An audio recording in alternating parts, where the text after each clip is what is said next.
সেজন্য আল্লাহর সৃষ্টির মধ্যে সেরা সৃষ্টি মানুষ,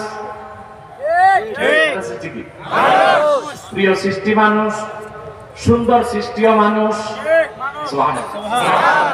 মানুষের চেয়ে পুরো জাতিকে আল্লাহ এত সম্মান দেন। আল্লাহ রাব্বুল আলামিন বলেন ওয়ালাকাদ কাররামনা বানি আদম ওয়া হামালনাহুম ফিল বাররি ওয়াল বাহরি ওয়া রাযাকনাহুম মিনাত তাইয়্যিবাত। আল্লাহ রাব্বুল আলামিন বলেন আমি আদম জাতিকে, বনি আদমকে সম্মানিত করেছি, জল এবং স্থলে তাদেরকে কর্তৃত্ব দিয়েছি, আর এই পৃথিবীর সবচেয়ে মূল্যবান দামি জিনিসগুলোকে তাদের জন্য রিজিক বানায় দিয়েছি। আল্লাহ সেরা সৃষ্টি কি মানুষ। কোরআন আমাদেরকে শিখায় আমরা আল্লাহ সেরা সৃষ্টি, বেস্ট ক্রিয়েশন অফ অলমাইটি আল্লাহ। আল্লাহ সেরা সৃষ্টির নাম কি মানুষ। আর তথাকথিত বিজ্ঞান শিখায় আমরা দ্য থিওরি অফ ইভলিউশন, বিবর্তনবাদের মাধ্যমে আমরা পৃথিবীতে এসেছি। এক সময় আমরা ছিলাম না, কোটি কোটি বছর আগে শুধু পানি ছিল, তো দেখছে এটার কোনো খবর নেই।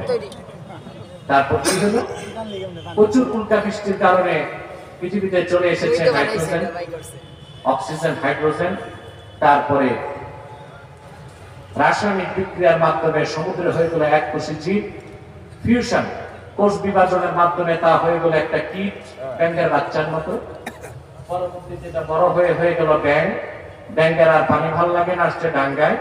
বিবর্তন হতে হতে এক সময় হয়ে গেল গিনিপিগ টাইপের প্রাণী, তারপর আস্তে আস্তে হয়ে গেল বানর, ওরাং ওটাং, শিম্পাঞ্জি। ওই তিনটার যে কোনো একটা থেকে মানুষের উৎপত্তি। বিজ্ঞান মানুষের মর্যাদা বাড়িয়েছে না কোরআন বাড়িয়েছে? সুবহানাল্লাহ। বিজ্ঞান যেটা শিখালো, যা আমাদের বইপত্রে এখন আসছে, বিবর্তনবাদ শিখানো হয় নবম শ্রেণী থেকে ডিগ্রি পর্যন্ত। নবম শ্রেণী থেকে ডিগ্রি পর্যন্ত।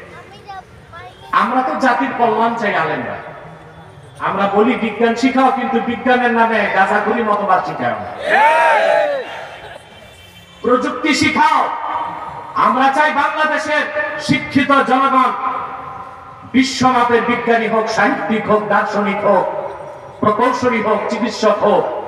কিন্তু বিজ্ঞান প্রযুক্তির নামে মানুষকে নাস্তিকতাবাদ শেখানো হবে, বস্তুবাদী বানানো হবে, প্রকৃতি পূজারী বানানো হবে, আর বর্তমানে সমকামিতা শেখাবার জন্য ট্রান্সজেন্ডার শেখানো হবে।